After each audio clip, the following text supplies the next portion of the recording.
368 से 286। इटर्नल में ये गिरावट सिर्फ प्रॉफिट बुकिंग तो नहीं है, बल्कि इसके पीछे एक काफी बड़ा स्टॉर्म बिल्ड हो रहा है। और इन्वेस्टर्स के लिए समझना बहुत इंपॉर्टेंट है कि इस गिरावट के पीछे की असली कहानी क्या है, ताकि आप अपनी इन्वेस्टमेंट को लेकर एक सही डिसीजन ले सकें। तो इस वीडियो को एंड तक देखिए, क्योंकि इसमें हम डिटेल में समझेंगे कि इटर्नल में आखिर चल क्या रहा है। इस गिरावट का सबसे पहला और सबसे बड़ा रीजन है प्रॉफिट मार्जिन मेल्टडाउन। सितंबर 2025 में जहां इटर्नल के प्रॉफिट मार्जिन 5% थे, वही अब सितंबर 2025 में सिर्फ 2% के रह गए। और यहाँ ट्विस्ट क्या है, इसी पीरियड में कंपनी का रेवेन्यू 4,799 करोड़ से सीधा 13,590 करोड़ का हो गया है, विच इज अ 183% का जंप ईयर ऑन ईयर। मतलब टॉप लाइन ने तो धमाका किया है, लेकिन प्रॉफिट 4,799 करोड़ के रेवेन्यू पर operating profit was 226 crore and 13,590 crore के रेवेन्यू पे प्रॉफिट सिर्फ 239 करोड़। लेकिन लॉजिक क्या कहता है,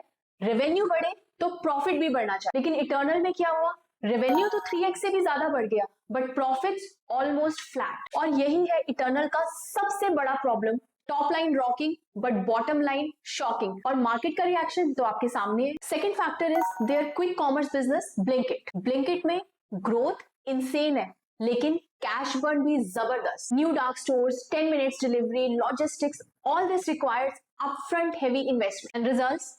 टॉप लाइन तो ऊपर जा रही है, but profits are still under pressure and growth without profits, market को ये इक्वेशन बिल्कुल पसंद नहीं है। Moving on to the third factor, Zepto, Swiggy, Instamart, ये सब क्विक कॉमर्स को फुल ऑन वॉर जोन बना चुके हैं एंड कॉम्पिटिटर्स के weapons, discounting, promo offers, all this leading to high customer acquisition cost. और जितना इंटेंस कंपटीशन होगा, मार्जिन्स पर उतना ही प्रेशर आता है। And the next reason behind this fall is Eternal का core business, Zomato food delivery. यही वो बिजनेस है जिससे कंपनी पैसा बनाती है एंड रिपोर्ट्स के अकॉर्डिंग इसकी ग्रोथ भी स्लो होती जा रही है। तो कोर बिजनेस में slow down and new businesses में cash burn, perfect recipe for weak financial picture. Moving on to the next one, Eternal की रैली के बाद वैल्यूएशंस ऑलरेडी काफी हाई थे and so were the earnings and profitability expectations, but results match ही नहीं, जिसके चलते मेजर ब्रोकरेजेस जैसे कि Jefferies, Nomura, Kotak equities, BofA securities, IIFL securities,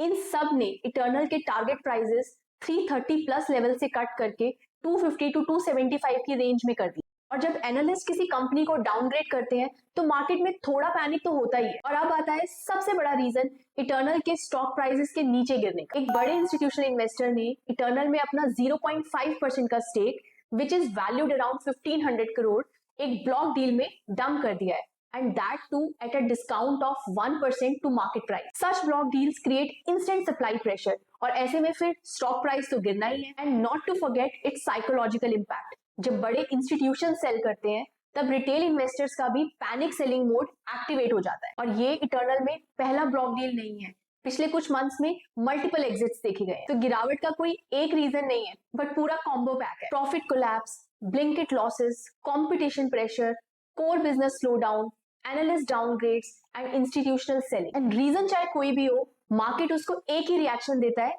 price correction. तो अगर आपको ये वीडियो यूजफुल लगा, share it with your friends and family, specially अगर वो इटर्नल में इन्वेस्टेड है। और आपके हिसाब से इटर्नल अंडर वैल्यूड है या ओवर वैल्यूड? इसका फ्यूचर ग्रोथ पोटेंशियल कैसा लगता है आपको? अपने थॉट्स कमेंट्स में जरूर शेयर कीजिए। इस वीडियो के लिए इतना ही। I will see you soon in another interesting video.